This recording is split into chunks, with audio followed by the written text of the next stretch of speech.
Please like and subscribe. Click the bell. Magandang umaga mga ka-garden. Ibabahagi ko po sa inyo paano alagaan itong blue ternate. Ayan. So kumuha muna tayo ng mga bulaklak para gawin po natin tsaa. Yung blue ternate ay maraming health benefits para sa ating katawan. Ayan o. Kuha tayo tatlo. Ito mainit na tubig. Ilagay nyo lang po yan. Mamaya magkakaroon po ng kulay blue. Yan. So dagdagan pa natin.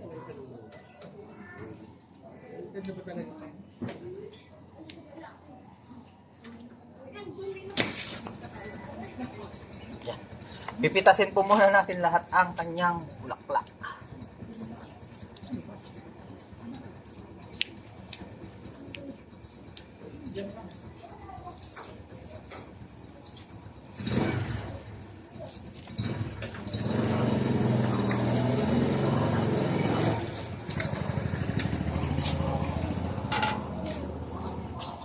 Tingnan nyo.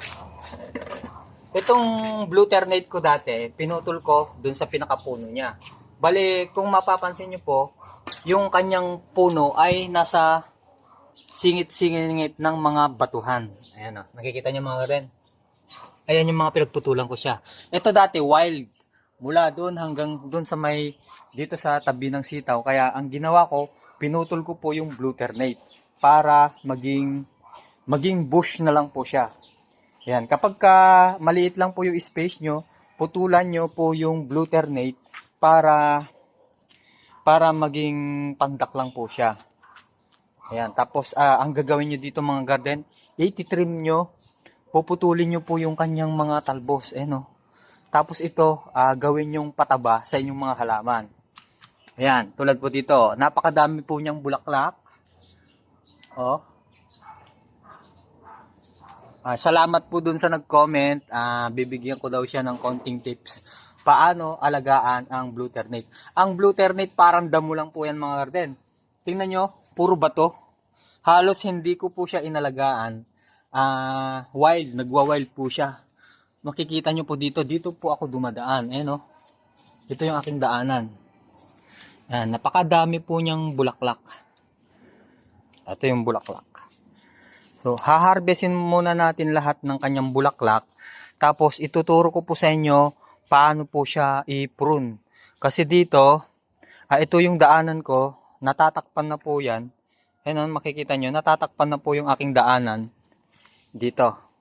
So, ilagay po natin dito yung aking mga napipitas. Tapos ito, aantayin po natin. Yan, may kulay-kulay na. Kulay blue.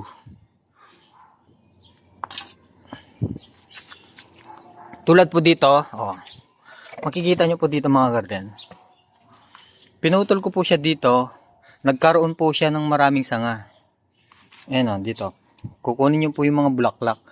Kapag kasi humahaba yung kanyang mga dito, isusuksok nyo lang po dito kung mayroon kong tali. Yan, ganyan isusuksok nyo lang po siya para hindi po siya magkalat dito sa daanan. Yan tapos pipitasin nyo lang po lahat ng kanyang bulaklak. Air dry nyo po kung gusto nyo pong ma-save yung bulaklak. Para sa susunod ay pwede nyo po siyang gawing tsaa. Ayan Halos araw-araw ito meron po siyang bulaklak.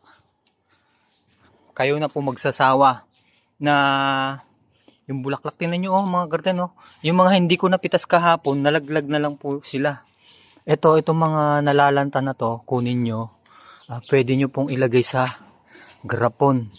Nalanta na po to dahil sa nabilad na po siya. Nabilad na yan. Ito, tingnan nyo, may nag-a-attract pa siya ng bubuyog para sa pollination ng ating mga pananim. Ayan. Tapos ito, mayroon po akong shear dito na pangkat. Yung mga pakalat-kalat dito, pinuputol ko. Pero ito, kung gusto nyo pong ikabit pa dyan, pwede. Pero puputulin ko na po siya para mag-create po ng panibagong dito may panibagong talbos dyan. Tapos lalabas po yung kanyang mga bulaklak. Ito, luma na to. Ayan. As ito bago, kung makikita nyo po dito, ayan, pinutol ko po dito, nagkaroon na naman ng panibago. Pwede nyo po siyang isuksok dito. Ayan, pwede kayo gumamit ng tali. Dito meron akong tali na ano dito dati. Ayan, yung luma. Meron akong lumang tali dito. Ayan, itatali nyo po siyang ganyan. Ayan, itali natin. Ayan, itatali nyo po siya pati dito. Para dumikit dyan sa net. Kasi ito wala po siyang bind. Wala siya yung pangkapit. Para po gumanda, ipupro nyo po lahat yan. Para sa susunod, mga siguro ano to, 1 linggo mga kagarden, meron na naman po itong talbos.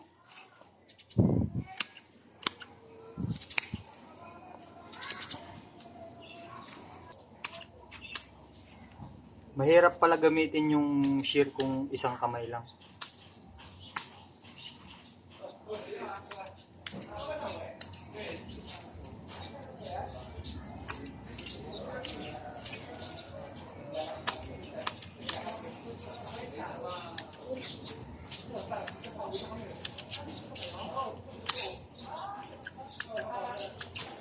Ito po yung mga natanggal ko dito sa, kasi gagawin po natin tong compost.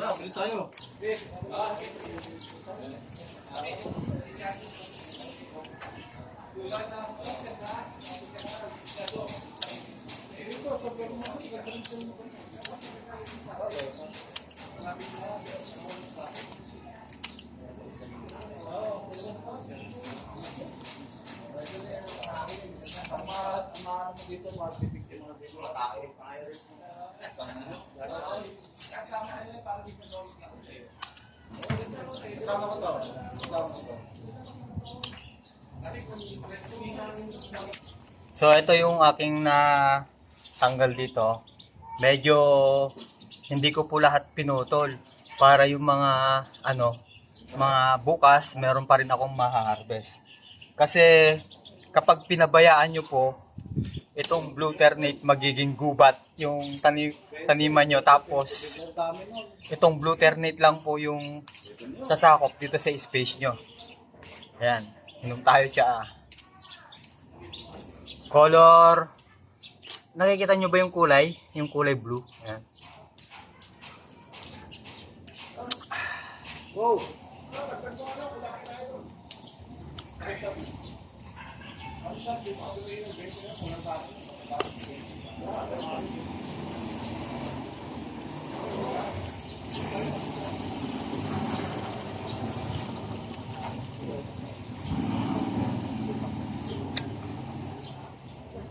Tapos mga karan, magpipitas po tayo ng sitaw dito sa aking garden kasi tulad po nung sinabi ko sa inyo nung nakaraan, kailangan yung pitasin yung bunga ng sitaw kasi kapag hindi nyo po pinitas, titigil yung kanyang pagbunga. Kaya kapag pinitas nyo po ng pinitas, tuloy-tuloy yung kanyang pagbunga. Ayan ang dami na naman bunga yung aking sitaw. Ito yung ating lagayan.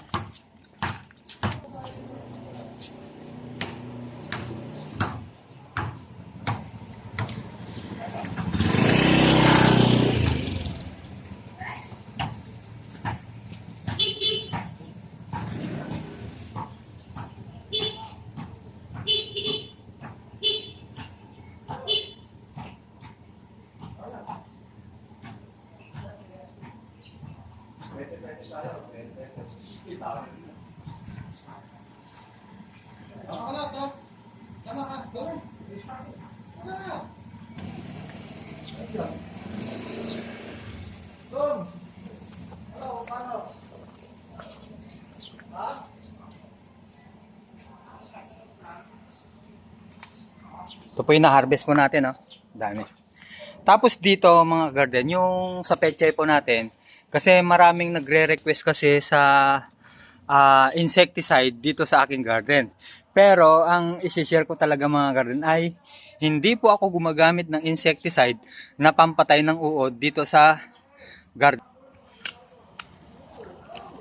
Ito yung sinasabi ko po sa inyo na kapag kinain na po ng uod yung pechay, ay ililigtas na po natin. Ililigtas na po natin yung mga iba dito, yung mga lahat po pala na kain na. Yan. Kukunin na po natin. Tapos yung mga yung wala pang kain dun sa mga pinakadulo-dulo, ititira na po natin. Pero ito wala na. Wala nang pag-asa to mga garden. Oh. May mga kain na. Ayan. Ito. Tingnan, laki oh.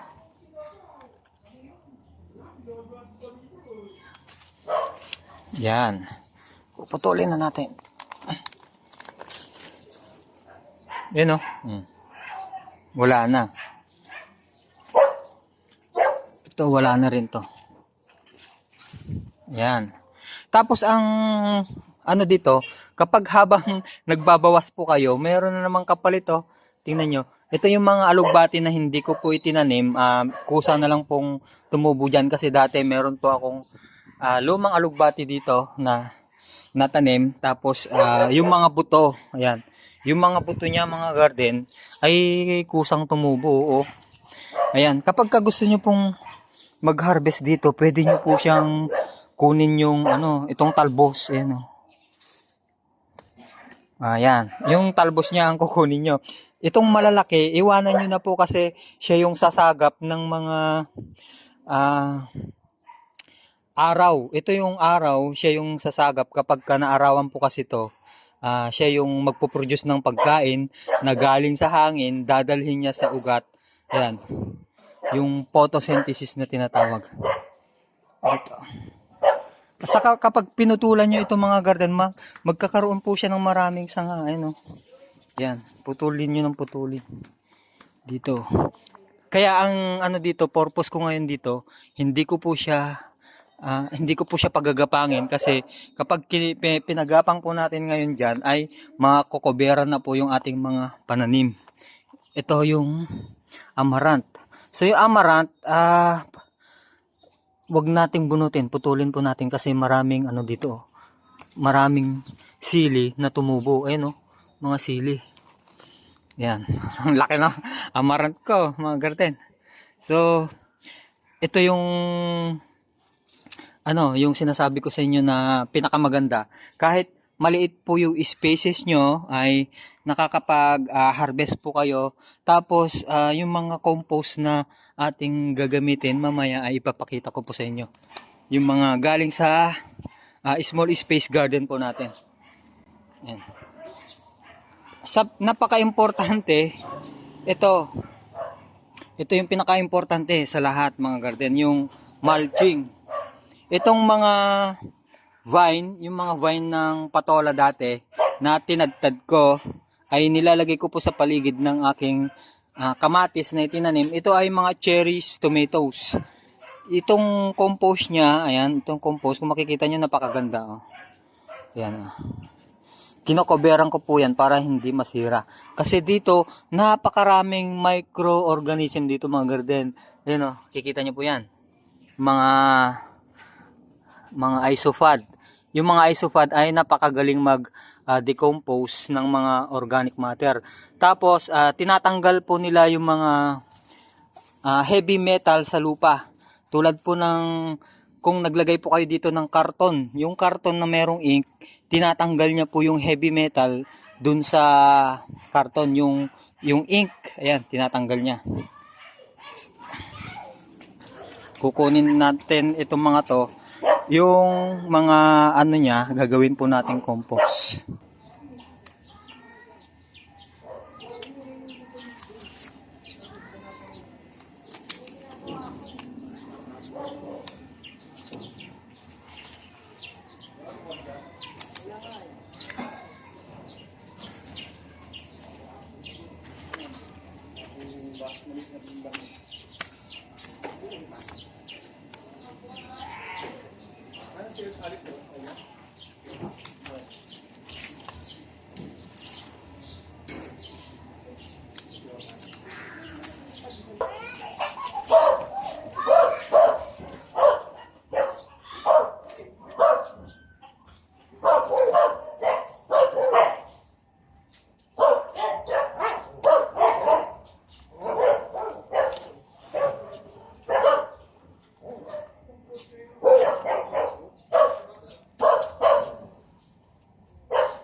Ito na mga ka-garden, yung gagawin po nating compost. Ibabahagi ko po sa inyo kung paano ko ginagawa yung aking mga pataba dito sa aking garden. Meron po tayong sako, ayan, sako, at crates. Dalawang uri ng composting. Nasa sa inyo na po kung ano yung available na meron kayo sa inyo. Pwedeng sako, pwedeng crates. Tapos, kailangan natin ng lupa. Yan. Ito yung lupa, oh. Itong lupa ay siya yung isa sa kailangan ng compost para madaling ma-decompose yung ating mga organic materials. Number 2, tubig.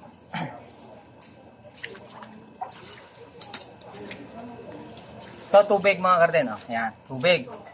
Tapos, carbon. Yan. Yung carbon ay pwedeng yung mga papel, ayan, oh. Pupunitin nyo lang po dito, ganyan. Kasi bababad nyo sa tubig. Mga resibo. Ayan. Resibo.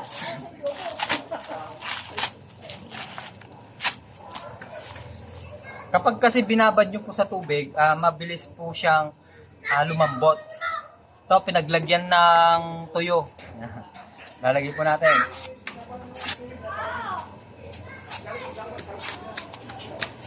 Huwag po kayong mag-alala kasi yung tinta nito ay meron po tayong insekto sa garden, yung isofad. Yung isofad ay siya yung tumutulong para tanggalin ang heavy metals ng lupa. So, pupunitin lang po natin yung karton. Lalagay sa tubig.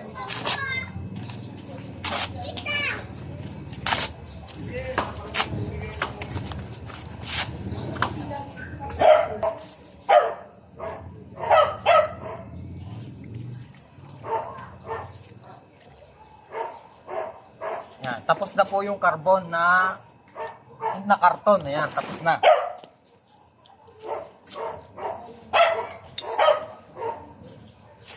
So, mayroon pa tayong pangalawang carbon. Ito.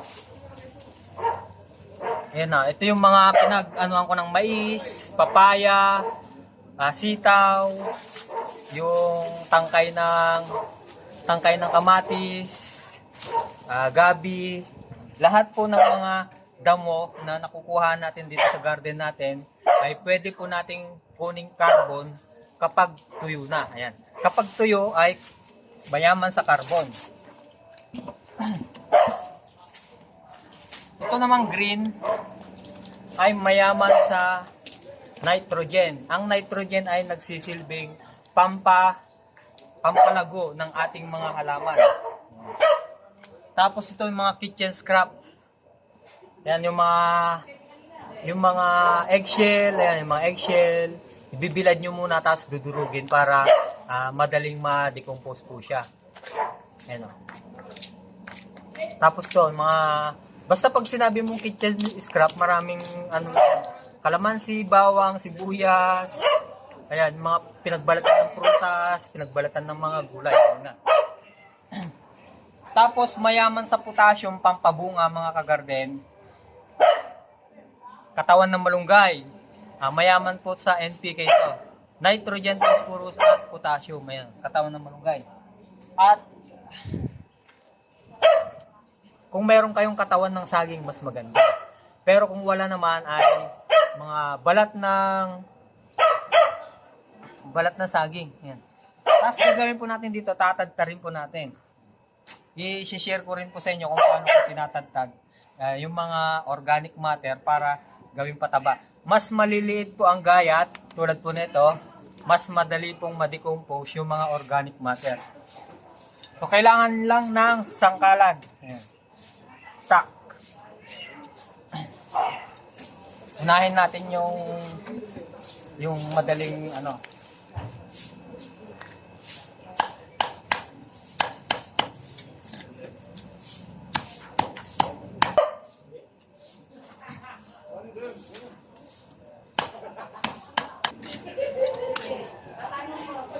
So ayun mga garden, Sa next video na naman po ito, yung part 2, kung paano natin gagawin tong compost. Abangan nyo po. Maraming salamat.